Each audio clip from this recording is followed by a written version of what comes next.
to my weekly livecast on Facebook. I'm Jamie from Stonemaier Games, and today, as usual, I'm here to answer your questions, to share some Stonemaier Games news and things that we're working on at Stonemaier Games, and discuss some random topics, like today's chocolate of the day, which was a surprise package. I actually don't know who sent this to me, but someone from Canada sent me a box of Scythe chocolates that we have really been enjoying. So this is my chocolate of the day. Really enjoy these chocolates. And so, what is your chocolate or treat of the day in case you are indulging in something fun and delicious today? I have lots of things to talk about and show today. What can I show here? So I received a few things in the mail. Actually, let me start with the thing that I'm wearing right now. I backed the Ludo Cherry Kickstarter project a little while ago. And, oh, let me see. Okay, there we go. And so this is the shirt that I got from Ludo Cherry. This, as you can see, it's kind of a what I consider like a stylish gaming apparel, which is that it's a very nicely cut shirt, really well designed, well fitted. But the design on it, you can't really tell from a distance what it is, but up close you can tell, as gamers, I'm sure, that these are little pawns and meeples and tokens, the types of things that you would find in a tabletop game. So I thought I'd wear this today. I just got it the other day and thought it was time to wear it for the first time on camera. I also got another project that I backed, and I got this a little bit in advance because we're the publisher of Wingspan, and we have a great relationship with MapleSource. But if you backed it, yours is probably coming soon, I think. All the bits and birds from MapleSource for the Oceania expansion. So MapleSource makes all these they're player tokens. Instead of the cubes in Wingspan, they make different player tokens of different birds that you can find in each region, and they also made a bunch of the nectar tokens in wood. MapleSource is really good at making these beautiful wooden components, and they were very nice to send me sets of all of them. The ones that, let's see, the little blue penguin is one of the ones that I'm really excited about, but there's a lot here, including this owl. I think I want to play with this owl the next time I play. I like this owl token here. But there's so many different tokens that you can choose to play from, using if you are a Wingspan fan and looking to add a little personality to your player tokens beyond just the cubes that we include in the actual game. I also received, I'll jump over to comments in a minute here, but a few other things that I received. Another game that I backed is Empyrean Hero. Been looking forward to this. Just looked like a really cool game on Kickstarter. One of the games that I've been really looking forward to trying this year.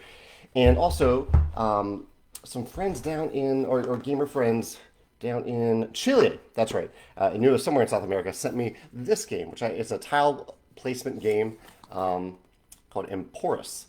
And I haven't played this yet, but they're kind of just figuring out how to be a publisher, how to manufacture things, and I believe they manufactured it in Chile, which I think is really awesome. They found a way to do that. I know you can manufacture in any country, but it's easiest sometimes just to do it in China, and I applaud other people for finding different ways, especially local ways, to produce their games. So it's awesome that I have that to try to play now too. Lots of stuff going on today. I'll jump over to questions and I'll talk about some things that I've discussed on videos and blogs recently. Tim says that he has 3 packages from Stonemaier Games coming today. That's awesome, Tim. Thanks for getting some Stonemaier Games stuff. This week in particular is Euphoria week. This marks the 7th anniversary of the release of Euphoria, which I totally forgot to bring over to have on camera here. But it is the second game that I designed and published. And this is, the 7th anniversary, 7 years that Euphoria has been out there. So we are celebrating this week. If you are interested in anything Euphoria related, we put all those products on sale on our web store. And I'd encourage you this week, if you're deciding which game to play Euphoria and share your stories or your photos in the Euphoria Facebook group, on Instagram, on Twitter, wherever you share your gaming experiences. I'd love to hear your Euphoria stories there. Or if you want to share a story from a time that you played Euphoria in the past, that's awesome too. Josh says, have I seen Darwin's Journey on Kickstarter? Yeah, definitely. Yeah, I backed it within a few minutes of it going live because it looks beautiful. I love what Thundergriff does at Thundergriff. And I'm really excited to play that game. Yeah, it looks awesome. Darwin's Journey, that's on Kickstarter right now.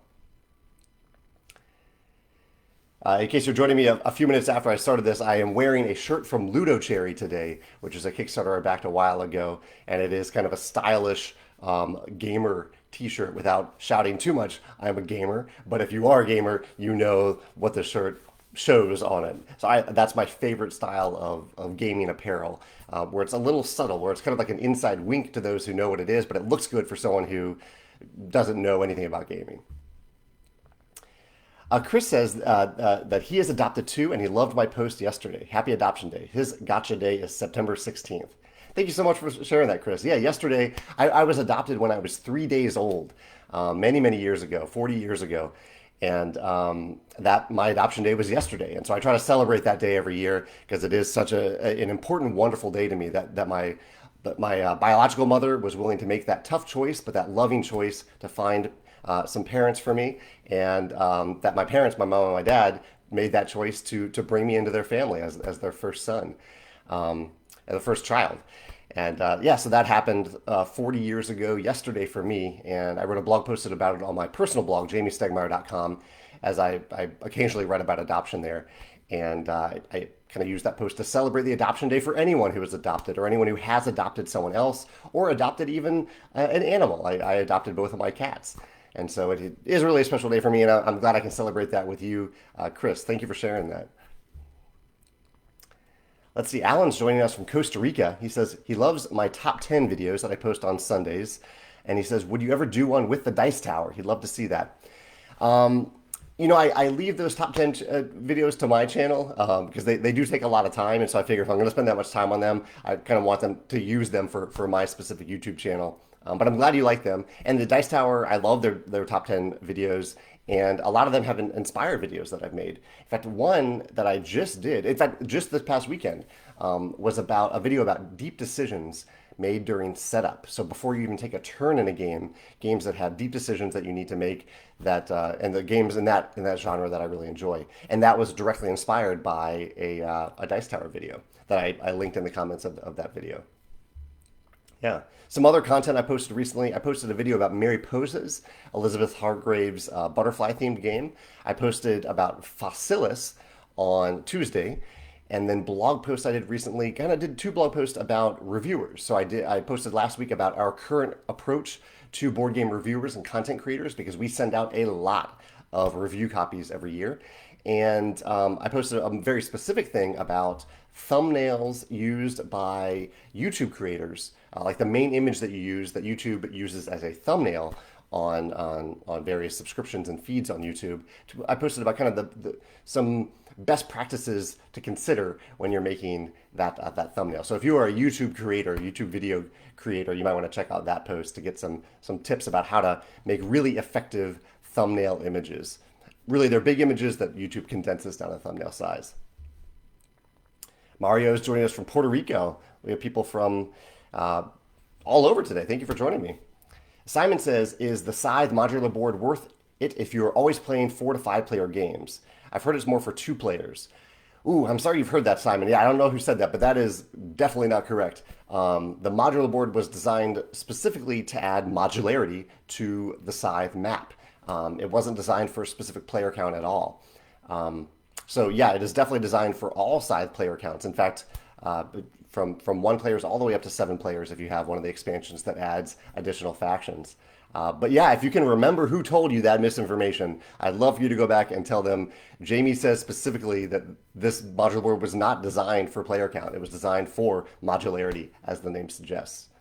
Simon also asked, the Steam version of Wingspan will get expansions? Question mark.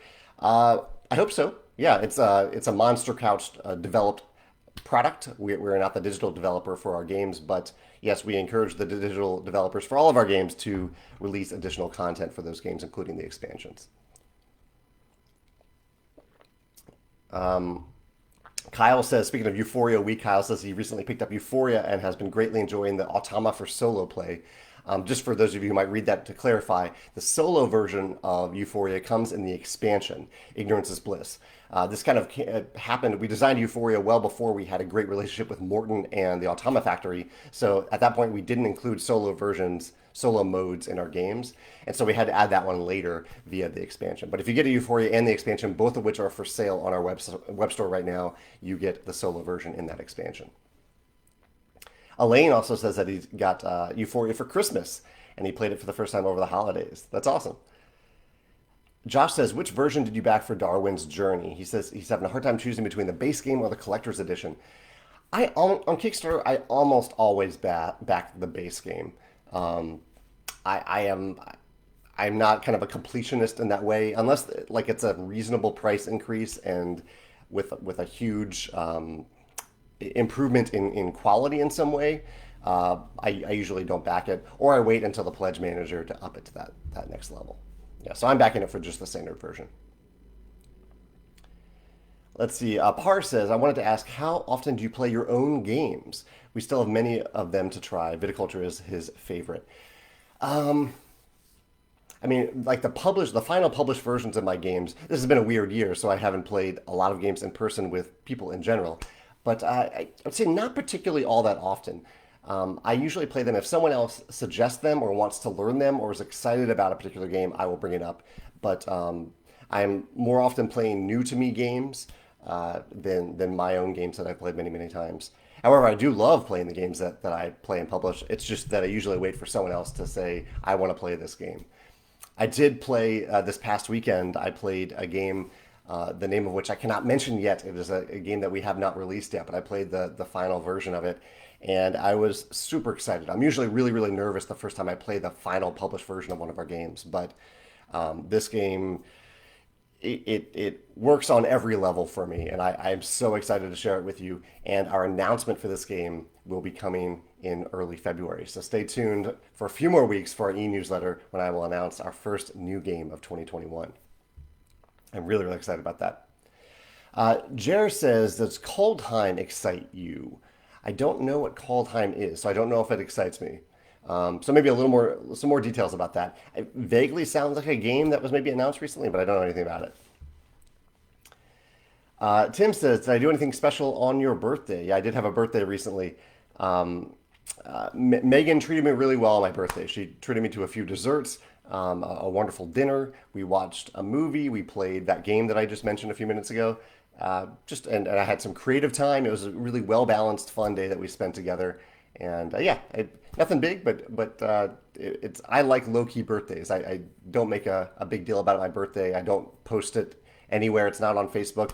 It came up today because I mentioned that I was adopted 40 years ago, and so I celebrate my adoption day a lot more publicly, I think, than my birthday, because that is. I don't know. I didn't choose to be born, nor did I choose to be adopted, but I am blessed and honored and feel very loved that I was adopted. And so that's why I talk about that day a little bit more. Let's see. JJ says, I know you enjoyed Dune Imperium a lot, but are you thinking about getting the deluxe pack? I don't actually even own Dune Imperium. I love to have a copy, but I don't own it. My friend and coworker, Joe, does own a copy. I think he is planning to get the upgrade pack, but I don't consider it crucial for the experience at all. I love the game exactly as it is. Let me jump over to a few random topics I have real quick, and then I'll jump back. The latest Grand Sumo Wrestling tournament in Japan started just a few days ago, so I'm, for the most part, really enjoying that, except that the guy that I root for, a guy named Takakeisho, is not doing well in this tournament. I won't spoil anything in case you want to catch up. But if you are interested in sumo or want to learn a little bit more or watch the highlights as I do for this tournament that happens every other month, Google Grand Sumo Awesome, and you will see recaps. They're like kind of 30-minute recaps. You can watch even faster than that. And it's, especially if you learn a little bit about how the sport works, it is fascinating to watch and a lot of fun to watch. And go root for Takakeisho because he needs it right now. I've done chocolate of the day. What else was I going to talk about? Euphoria anniversary. I have been working on some game design recently. Had some quality game design time, which has been very fulfilling for me. And I mentioned that we were going to announce a new game in early February. Played Underwater Cities on Yukata the other day. We didn't finish the game because it did take a long time, but it's been a while since I played Underwater Cities, and the first time I played it on Yukata, and it worked pretty well. It was a pretty good implementation. We also played Isle of Cats over the weekend and the 100 Tori and had fun with both games. Those are repeat plays of games that we definitely love here. And and I did want to mention that I had a nice chat with the Forest Game Podcast, which, let me see if you can, if you search Google for Forest Forest with one R, Forest Game Podcast. You should probably be able to see this. And we basically just sat down and talked Scythe strategy for 20 or 30 minutes. Had a great chat about that. It was fun to join a podcast where we just solely focused on strategy for a game for a little bit. I had a lot of fun doing that. I have a few other random topics about what we've been watching, but I'll come back to that in a second. I'll look over to questions here. Let's see. Tim says that his wife's favorite is Tapestry. Her new favorite is Tapestry, and his current high score is 173, which is not great, but he's getting better. Yeah, you're getting up there. That's around what I usually score in Tapestry, so that's perfectly fine. But it will feel good, I think, when you get over 200 for the first time. Rafal says, "What are your top 3 TV shows? Top 3 TV shows ever? That's really hard to say. Top comedy. I love a lot of shows. I really do. I would say some shows that I'm enjoying lately, which is one of the topics I was going to talk about. AP Bio. We recently signed up for a streaming platform called Peacock recently, and AP Bio, which is one of my favorite comedies, is now on Peacock, and we're watching season 3 right now. And I haven't watched it in a long time because it kind of went off the air for a while, but I am loving AP Bio if you're looking for a funny show to watch. We are watching The Queen's Gambit on Netflix right now, which I'm really enjoying. We're through 3 episodes. We just finished the 2nd season of The Orville, which is both a great comedy and a great sci-fi, sci-fi space series. Really, really enjoyed The Orville. So I'll name those 3. You asked for 3. Those are 3 TV shows that I'm enjoying lately. Allie says that she loves my videos. Thank you so much for saying that. She says, any update on when the Wingspan pre-orders will ship out this month? From what I heard, at least based on the U.S., I don't know if you're in the U.S., but in the U.S., our fulfillment center is working on them this week and next week. So the shipment did finally arrive. It got stuck at port for a long time. Nothing related to Wingspan itself, but just due to holiday backups for freight shipping. But as far as I know, our fulfillment center in the U.S. has it this week. I don't know updates for the other fulfillment centers. I'm guessing that Australia has it. Canada should have it. They really shouldn't have any delays. Europe, I know, is pretty backed up too, though, so I don't think they've received it yet. And they're the furthest away from China. But if you're in the U.S., I think you should be getting a shipping notification this week or early next week. And I appreciate your patience on waiting for that. Usually we don't sell things that we're not in stock, that we don't have in stock, but we knew that we were going to get this, and we thought we were going to get the restock in like mid-December. It took much longer than usual to arrive. Tim's diet is going well. He says he's lost 12 pounds since the 4th. That's awesome, Tim. That's really, really great. And he says, always state my exercise routine. He always starts his exercise routine by lifting the Scythe box. It's a good way to exercise with board games. Pete chimes in to talk about how the modular board does impact the 2-player experience. It makes the game tighter, but how it's... thank you, Pete, for saying this, that the modular board is fun at every player count. It was definitely designed for variability at various player counts. Really, the tightness of the board for lower player counts was more of a side effect than anything else. That wasn't something that I really focused on during the design process. Let's see. Elaine says, is there an announcement today? No announcement today. We'll be making a new game announcement in early February, though. Oh, Darren says, Kaldheim. Okay. Someone asked about Kaldheim, if I was excited about Kaldheim. Yes, Kaldheim is the new Magic the Gathering set. I'm sorry. Yeah, I have been following previews for that, and I am excited about it. It looks pretty awesome. It has a foretelling mechanism that sounds pretty cool. I like the sound of that. And it has it's not epic, but what are the storytelling cards that have 3 different tiers? Whatever those are, seems to fit well in the set. Yeah, I'm definitely excited about that. I'm sorry I didn't recognize that name right away. And Jared clarifies that too. Yeah, thank you. Matthew says, what's your go-to software for playing games with a group in a pandemic? I've been using Board Game Arena a lot for that. In fact, at my weekly game night tonight, we will be most likely using Board Game Arena. We've started using yukata.de a little bit. I think Board Game Arena is a little bit nicer, and we do pay for that. But Yukata is a solid platform as well. So I would start with Board Game Arena, and once you get comfortable with that, you should be able to easily play some of the games on Yukata as well. David also has a January birthday. Happy birthday, David. Seigi says, would you mind sharing where I got the shirt? Yeah, this shirt is from Ludo Cherry. Ludo Cherry makes what I consider stylish gaming shirts. It's a nice button-down shirt with a fun gaming pattern on it. I backed the Kickstarter. I don't know if they have inventory in stock right now. I think they're just fulfilling their Kickstarter right now. But feel free to check out Ludo Cherry. Manny says, well, my brother is on the ninth and he's awesome. Okay. Interesting comment there. Sorry, I thought it was a question. Giovanni says, can you mention the main mechanism of the new Stonemaier game, or do we have to wait till February? You have to wait till February, but I appreciate your curiosity. In fact, even you'll have to. So basically, when I announce a new game, I announce the name of the game. I show the box. I mention the designers, the artists, things like that.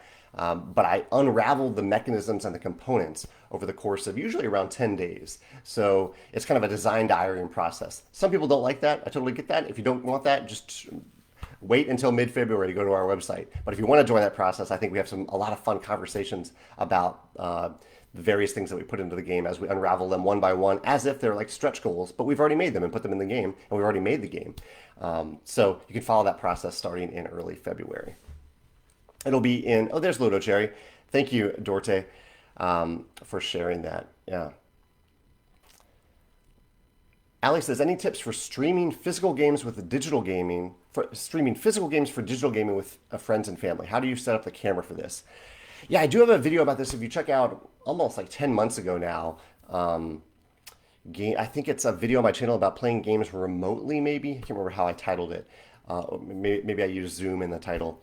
But early on during the pandemic, yeah, we were doing a lot of Zoom gaming where I would put a game kind of on my table here and point my webcam down towards the game and control it that way. And so I have a list of games on that video that can be played where only one player has a copy and all other players are kind of just following along. I think Ink and Gold is great for this. What were the other ones that I picked? Oh, Just One. Just One works really well for it. And Rolling Realms. I designed Rolling Realms specifically so it can be played this way. Oh, On Tour also works this way. Everybody has to print out something for On Tour, but it does work this way. So I have a video with tips about that. I just don't remember the exact title of it. But if you look for like games that you play remotely, or yeah, I think remote is in the title for it. Maybe somebody can find it around in February or March, probably March. Fenna says, when are we getting a look at the design of the Wingspan big box? Yeah, we're working on a kind of a legendary box for Wingspan that has an organizer in it, no gameplay stuff, just a big empty box for you to put all your Wingspan stuff in that you already have and that you will get in the future.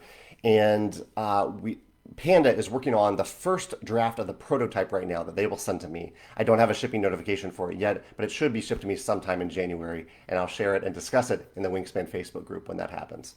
It'll just be a big white box at that point, so it won't like look all that special, but it'll be enough for us to go through and look at the various compartments in it to see if it's a good fit for Wingspan fans.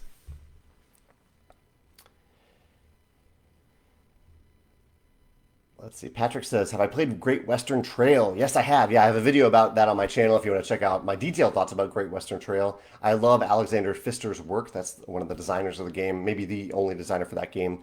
And I love, in particular, the deck and hand management of that game. It feels very thematic, and I like how you feel like you're on a trail. You're moving forward on a trail using the cards in hand, and you're trying to reserve the best cards in your hand to sell at the end of each round. I also like how the rounds are organic in it. They're kind of controlled by the players. I love player controlled rounds in that way. But yeah, check out the video for more detailed thoughts about it.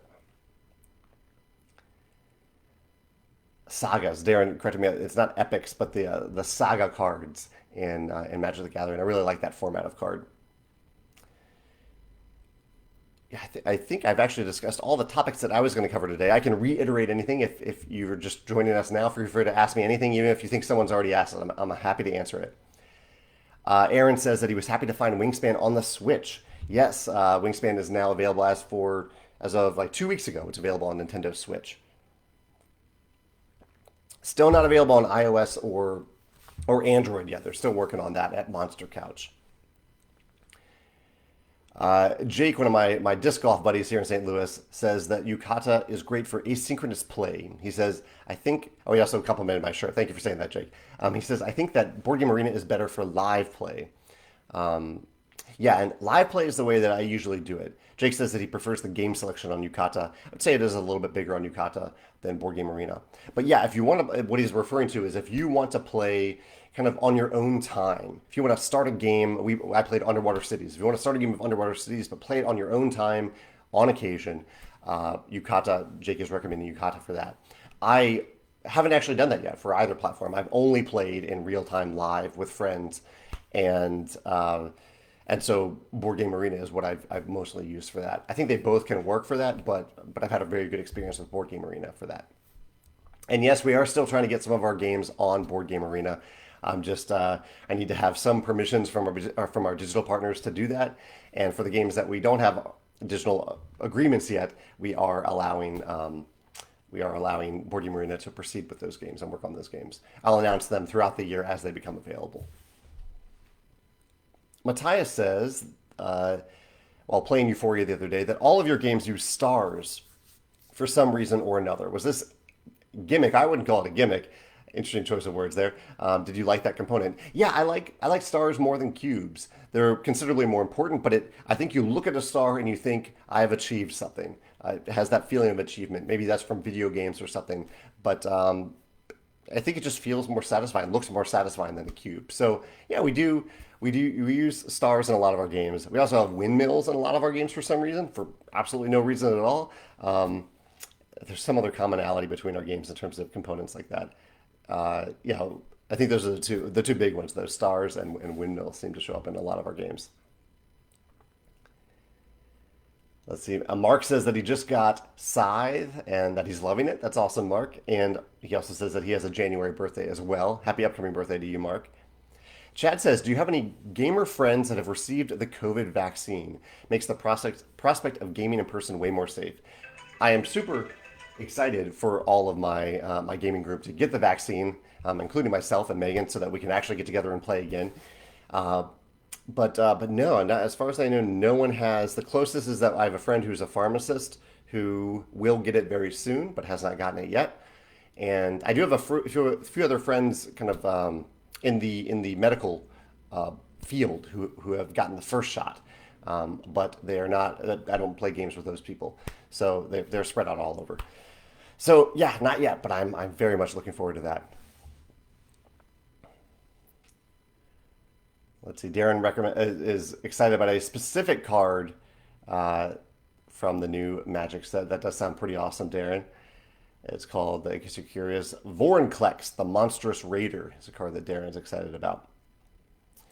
Kevin chimes in. He says, however, he intends to avoid the Origins Game Fair this year. Despite the announcement, no guaranteed attendees will be vaccinated or I will access the vaccine.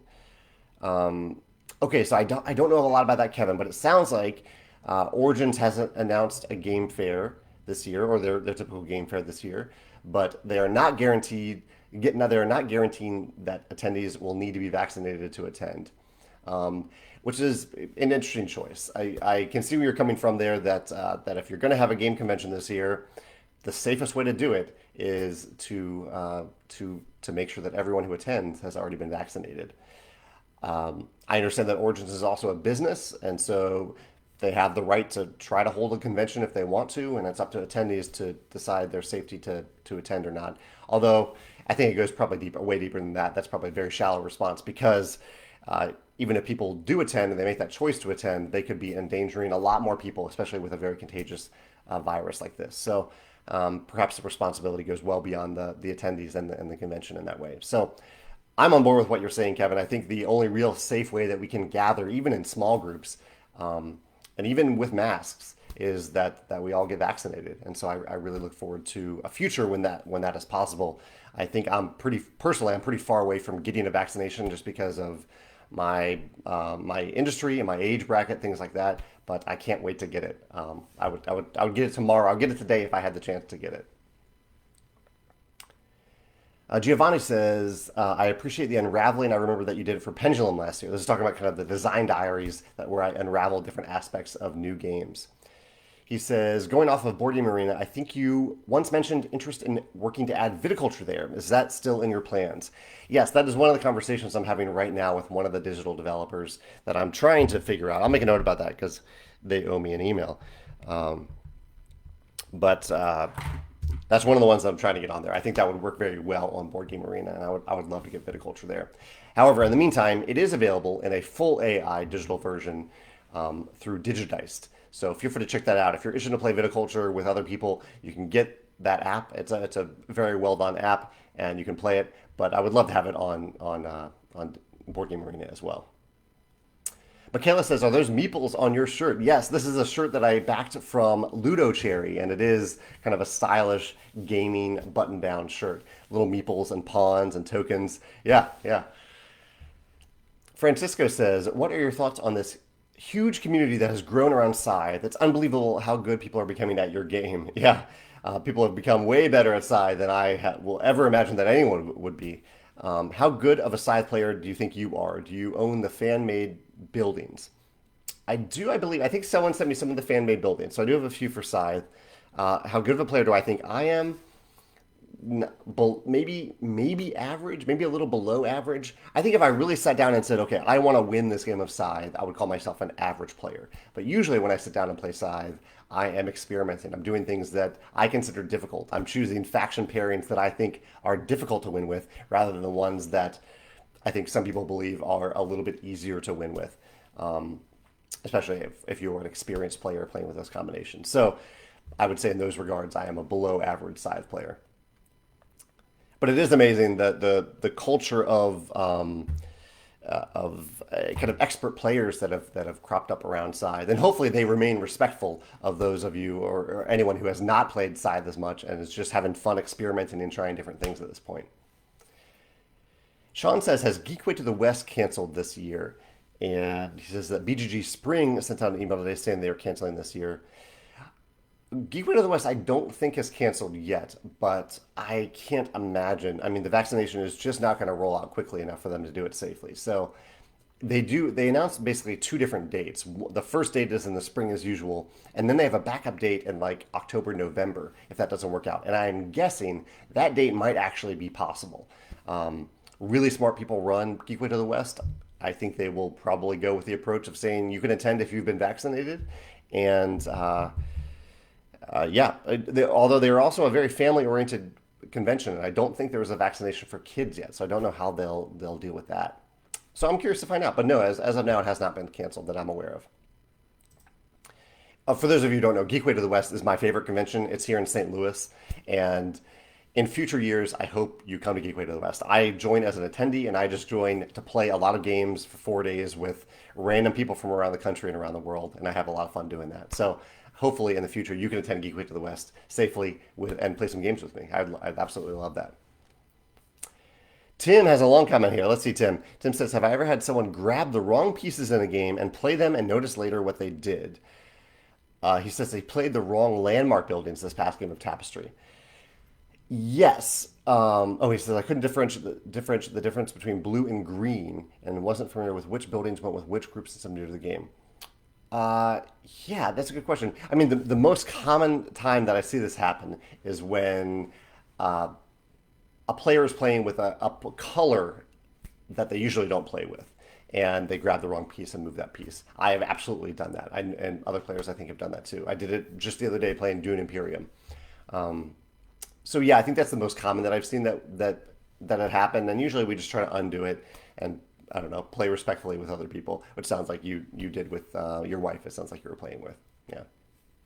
David says, "What season do I enjoy the most and why?" What season? What show are we talking about here? I talked about the Orville earlier. I talked about AP Bio. AP Bio, I enjoyed all the seasons. Orville, I actually enjoyed. It's only 2 seasons. I enjoyed both of them. If you're talking about a different TV show, just let me know. Or Pandemic. If you're talking about Pandemic Legacy. I think I enjoyed season 0 the most for Pandemic Legacy, the most recent one that I played. Jim is new to the hobby, or somewhat new. He says, "It sounds like I will like Viticulture. I'm going to purchase a copy." That's awesome, Jim. Yeah, thanks for jumping in and trying it. Yeah, that's awesome. There's a wonderful Viticulture Facebook group. If you have any questions while you're playing, we are happy to answer your questions there. Darren says, "Do I play retro video games?" He's been powering up his old Game Boy Advance and 3DS and playing old games like Donkey Kong. Donkey Kong blew my mind the first time I played it. I was like, "How? This is so 3D. How are they doing this?" I have not played retro games in a long time. No, I haven't. It's been ages since I played like Tetris or Mario Brothers or things like that. Yeah. George says, how do I ensure the Wingspan Big Box will fit all the future expansions? I can't. I honestly can't. We're going to do our best to design it around the possibilities that we have for future expansions. We're going to design it to hold a ton of cards and to be modular enough to hold various types of components that we haven't even thought of yet, but I can't guarantee it. So we're going to do our best, and I'm going to make it clear that I can't guarantee that. But I think we need a solution now rather than waiting 5 years down the road until all expansions are done to make this box. And so I completely respect, George, if you decide Jamie can't guarantee it, I'm not going to buy it. Totally understand that. But we're going to do our best, and I think we're going to do pretty well to achieve that goal. Yeah. Tim says I should license a breakfast cereal with stars and windmills. I like that. Yeah. Rachel's joining us from Germany. Lots of people from all over the world are joining us today. That's awesome. Thank you for joining us or joining me. Carlos says, "What's my favorite game designed by me? By me, what do you enjoy the most?" My answer for this question, Carlos, is always my favorite game to design it to play at any given moment is the one that you are excited to play with me, because the reason I designed my games is to play them with other people. So I know that's not the answer that you probably want, but that really is my answer. He says, "What do I enjoy the most?" I enjoy, so one of the two main things about my games that I really do enjoy is that they are rewarding games. They're games that constantly give you more stuff. It's very easy to get better stuff, more stuff. You have this feeling of progression in my games. I love that. And there's a pretty good flow, I think, to my games. There isn't a lot of rigid structures, or there aren't phases to check off. There aren't action checklists in our games. It just turns flow from one turn to the next pretty well, I think. That at least is my design goal when I design our games. So those are the two things that I enjoy the most about our games, and two things that I enjoy in games in general. Stan says, "Have I read the Reckoners series from Sanderson? He just finished the second book and look forward to reading Calamity." I have read them, yeah. In fact, the Reckoners, fun little story about the Reckoners, after I read Steelheart, the first book, I was so enamored with it that I reached out to Brandon Sanderson's agent and I just asked out of curiosity if the rights were available to it. And at the time, the agent said no, they were not available. The tabletop rights were not available. I think they were wrapped up in a film or movie option. And then a few years later, I saw that another company was announcing the Reckoners for Kickstarter. And I always forget the name of this company, but they're folks that chime in here from time to time. Who publishes the Reckoners? Someone chime in and say this. Navu Games, and they're awesome people. And so I was so excited to see that they had saved me all the time and effort of trying to design this game, and they did a wonderful job with their version of the Reckoners. So, Sam, in case you didn't know that, the Reckoners is a tabletop game that you can play, and I don't think it really spoils anything for the books. But you could, just to be safe, read through the books before getting the board game. But I do love the books. Kyle says, "Are pre-orders already done for the Scythe complete rulebooks?" We have sold out of the initial print run of the Scythe hardcover rulebook, and our warehouse has that this week with Wingspan. So they are, at least in the U.S., our U.S. warehouse has the orders for the hardcover and the hardcover rulebook and the restock of Wingspan, and they're shipping those out this week. I don't know the status of the other fulfillment centers that we have in Australia, Canada, and the UK right now, though.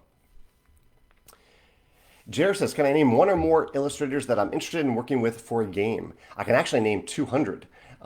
If you check out my blog post on 200 plus artists and graphic designers I love, it lists some amazing artists, all of whom I am really excited to work with someday, or that I would be excited to work with someday. I guess you asked me to name one, so I'm kind of cheating there. I like Vincent Dutrait. I think Vincent Dutrait does really, really beautiful work. Emerson Matsuchi, I think, is also... although I almost always confuse Emerson with a designer with a similar name, or an artist of a similar name. So let me take that back. I will just stick with Vincent Dutrait. I should have stuck with one answer. David says, "Oh, what's my favorite season in general?" Okay, fall, winter, spring, summer. I'd probably say fall, and then spring, and then summer. Summer I love for outdoor activities in general. But if it gets too hot, it bothers me. So I think I enjoy like early fall the most. Yeah.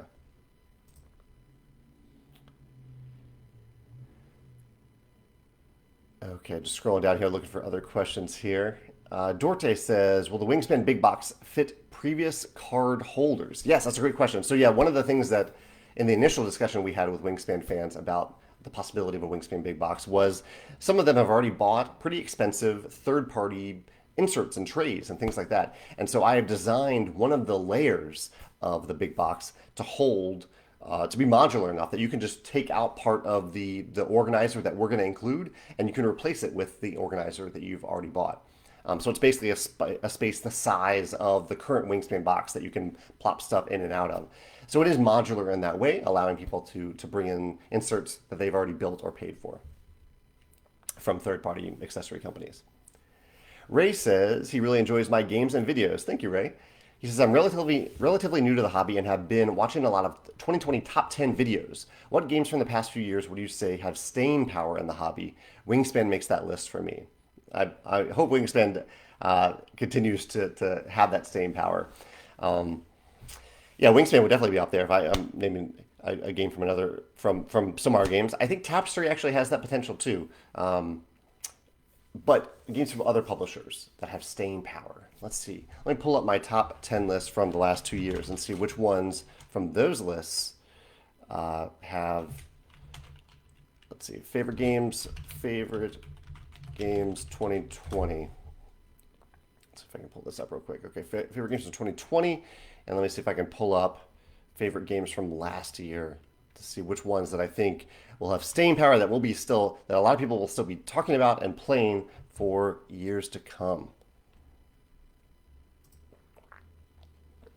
2019 is probably the easiest to mention because that gives us a little bit of, those games have been out for a while. Okay, Cartographers I think will have staying power. Dice Throne I think will have staying power. And Just One and the Quacks of Quedlinburg. So those are 4 picks from 2019 that I think will have staying power. From 2020, this is a lot more of a prediction here. I think.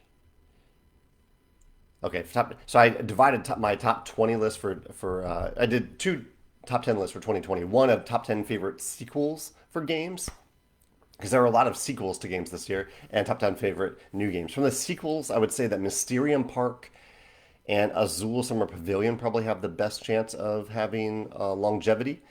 And then from 2020, I think Honey Buzz has a good chance. The Crew, I think, has a good chance. Lost Ruins of Arnak, Isle of Cats, and Dune Imperium. Tidal Blades, I hope does, but I don't know. I know it's been off to a little bit of a rocky start. But yeah, I think those games. And then Dwellings of Eldervale, I have not played, so it wasn't eligible for my list, but it seems to be off to a really, really hot start. So I think that might do well. I also haven't played Gloomhaven Jaws of the Lion, but obviously Gloomhaven has sold very, very well and probably will for a long time now. So I think those have the best chance there. That's a fun question. Staying power for games. Riku says, how old are my cats? Walter, what, did he just turn 10 or 11 this year? 10 or 11 for Walter. Biddy is about to turn 14 in about a month. Yeah. Tim also has a question about the Wingspan big box and organizer. He says, do you think you would decide not to add a component to a future expansion because it wouldn't fit? No, that's what I don't want to do. That's the risk here, Tim. That's a good question. I want to avoid that. I don't want to have to say to Elizabeth, no, we can't include this awesome component simply because it won't fit in the box. So we're going to try to make the box big enough and modular enough that we won't have to ask that question. But if Elizabeth comes to me in the future and says, Jamie, I really believe in this component, I think it will add something awesome to Wingspan, but it doesn't fit in the big box, I'm going to say, we're going to make it. We're going to do that. So I want to respect everyone who buys the big box through this upfront planning that we're doing. But I also want to respect Elizabeth and Wingspan fans in general. I think part of our unspoken agreement is that we're going to make the best possible stuff for Wingspan for you. And so I want to make sure that we can do that to the best of our ability for years to come with all these new expansions that we have coming out for every continent. Remington says, I hear there's a new Viticulture expansion coming out. Will the Essential Edition box fit this new expansion along with the other expansions? That is a great question. I have an answer for that, but I am not comfortable answering that yet. And so I will say that we are working on a new expansion for Viticulture, and we have a plan for those of you who want to ensure that everything will fit into a box. Yeah. Giovanni says some very nice things about viticulture, and he says, "Did I get the idea for the game at a specific event in my life? Were you playing Stone Age at a wine tasting at a vineyard or something like that?" Really, I kind of pretty much. I mean, the story of viticulture is that I wanted to design a game to put on Kickstarter. I was really excited about Kickstarter, and I loved this hobby that I'd had for many years for designing games. And I wanted to pick a game that I thought would be accessible to non-gamers, but also appealing to gamers. And so winemaking, the kind of the romanticism of running a vineyard was the idea that came to me for this game. At least that game. I also briefly designed a game set in Kyoto that didn't work out. And then I went on to viticulture and tried that. So there wasn't a big moment like that. However, one of the games, Stone Age did influence the design a little bit. I did play Stone Age while I was designing viticulture. The bigger game that had a big influence on viticulture was a game called Fresco. Fresco has a wake up track similar to viticulture that had a big impact on the design of viticulture. Let's see. David says, "What was the most important change to the first edition of Viticulture, whether in an expansion or now in the Essential Edition?" So Viticulture was actually a game that went through multiple editions. There was the first edition, and then the second edition, and then the Essential Edition. And I know that's confusing, but if you're hearing that now, don't worry. The Essential Edition has the most stuff. It has all the best stuff, and it is the version that we printed for many, many years now. The other editions are obsolete. Well, absolutely. If you still have them, like they're playable, they're fine, but they are not relevant. Like if you see one of those on eBay, don't buy it. Just buy the Essential Edition. David's question: what was the most important change to the first edition? The most important change by far was the Grande Worker. The Grande Worker was something that I added in the original Kickstarter back in 2012 for Viticulture. I added it to the expansion. It was part of the expansion. And then the more we played with it, I was like, wow, this is just a really great mechanism to give players flexibility for an action they didn't get access to due to blocked action spaces. This needs to be in the core game. This is really important. And so adding the Grande Worker to the core game, I think, is the most important decision there. There are also some little tweaks that we made with much more minute rules that if I say will probably confuse people, and so I won't go into that, but the Grande Worker is the big change. Yeah. Carol says, last week I said that I backed Darwin's Journey right away. Did I notice that the stretch goals were providing two different scenarios introducing you to the game's mechanisms? What do I think of this approach? Do you think something like this will become more common in development? Notice the first stretch goal was providing two scenarios introducing you to game mechanisms. Oh, interesting. I didn't notice that, Carol, but I am curious to check that out now. Darwin's Journey Kickstarter. I will check that out. No, I didn't notice that, but I love the idea of games offering better onboarding to help you learn the game basically through a scenario or through a tutorial as you can just sit down and pretty much start playing the game. So I didn't notice that, but I'm glad you mentioned that. And I want to now go back and look and see what that looks like for Darwin's Journey. Glad to see the project is doing so well too. Jonathan says, if my bird feeder is not, he says, my bird feeder is not looking good. Is that something that can be replaced? It seems like an expensive component. It's not a particularly expensive component. It is a little expensive to ship though. So we are happy to replace it. If you want to ask for it for free, we're going to send it to you for free. We love it though when people ask for a component like that is just kind of worn out, especially one that costs more to ship. If you offer to pay for shipping as part of the replacement part request. So if you go to the replacement part form on our website, you can definitely request a replacement there. We are considering putting the punch board for the bird feeder in the Wingspan big box, just because we have heard that a lot of people have kind of worn through that component. And so while it is not a crucially important mechanism or component to actually playing Wingspan, I can see that people want a pristine version. So we're considering putting that in the big box, just kind of an extra copy of the bird feeder for those of you who want it. Because it is not actually particularly expensive to print. It's just expensive to ship. Chad says, my gamer buddy who received the COVID vaccine just bought Brass Birmingham. I saw your favorite mechanism about Brass Birmingham. Do you enjoy the game? Any tips for me? I do enjoy it. I played it maybe 3 times. And yeah, I like the leveling up of the different structures that you're unlocking. I like the positive player interaction. You've seen the video. You know what I like about it. It is not a game that I return to a lot. It's a little heavier than heavy economic games aren't games that I go back to a lot. But it's a game that I really, really respect the design of, and I love seeing it. The Gavin, the designer or the co-designer with Martin Wallace, Gavin is a friend, and I know how much he loves this game, and I love seeing it so high in the BGG rankings because I know that means a lot to him. Michelle says, we've noticed that Stonemaier games are not shipping from U.S. stores like Miniature Market to international addresses. Is there a reason for this? We've noticed this with other publishers too. That's a retailer thing, Michelle. I don't. That's not related to the publisher at all. Um, yeah, that's not like an agreement that we have with Miniature Market. It's probably just their choice not to ship it abroad. Um, but we do. I mean, our fulfillment centers. If you buy directly from some of our games, we have fulfillment centers in Australia, Canada, and the UK.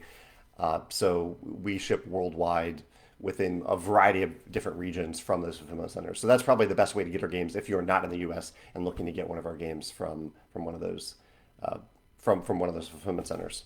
Yeah,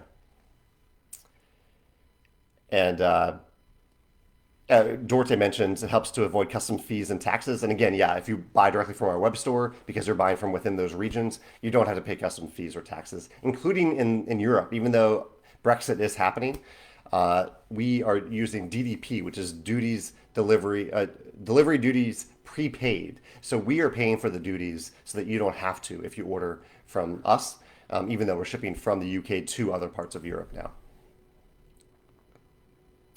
Michael says that I scrapped a Kyoto themed game, which leads to your decision. What leads to your decision to not publish a game you put a lot of effort into? Everything of going back and taking another run at those games. It's pretty much comes down to instinct, Michael. I play my own prototypes a lot, and if it just isn't special or innovative or fun, if it isn't awesome, I'm not going to publish it. If I don't really, really believe in it, even if it's something that I spend a lot of time working on, I'm not going to publish it. And we've had this game with the games that I've designed. We've had this happen with games that are being designed for us by other designers. And yeah, I mean, it sucks when it happens because we spent all that time and effort into it. But I still learn a lot from it. I still learn from that design. Your question is, do I ever want to go back and take another run at those games? Probably not those exact games, but yeah, maybe there's a theme that I've worked on in the past. I might try that theme in another game in the future. Maybe there's a mechanism. In fact, this happens often. There's a mechanism that I try in one game, and I'm like, it just isn't working. This game isn't working, but that mechanism is really cool, and I might make a note about that to use that mechanism or some variant of it in a future game. Yeah. Sean says that his son broke his bird feeder wingspan within a few minutes of opening the box. That's too bad. That's fast. I do have instructions on YouTube about how to assemble the bird feeder. It's also on the punch board, but we understand that's a little confusing, and we're actually going to make a few little tweaks to that bird feeder punch board for those who maybe are missing some of the instructions for how to assemble it properly, because it does a little bit of the assembly is not particularly intuitive. I have to admit that.